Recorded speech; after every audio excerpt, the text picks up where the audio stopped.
Good afternoon, all.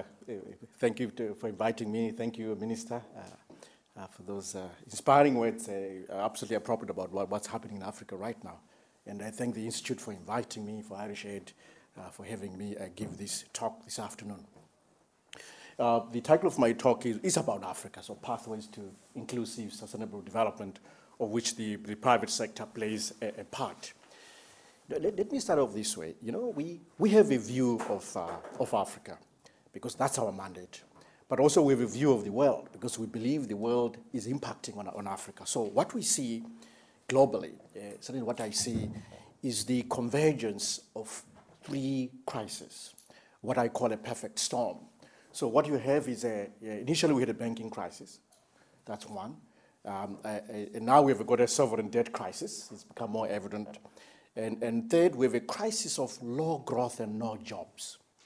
So three things coming together is what we call a perfect storm. And so we watch, and we've seen what took place in Europe this week, the whole deal, which the Greeks have decided to do a referendum on. Interesting. I don't think that's probably will be helpful in the short term, but we hope that things turn out okay.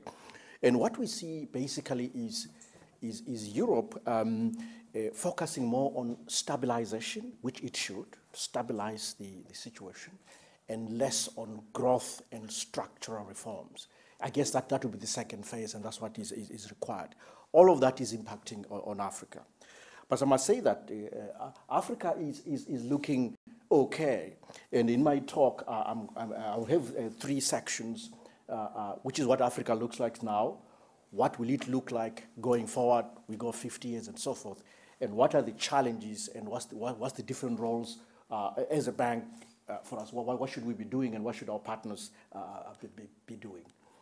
Now, if you take a look at this chart, you'll see that Africa has been the third fastest growing region in the world after Asia, really in the Middle East.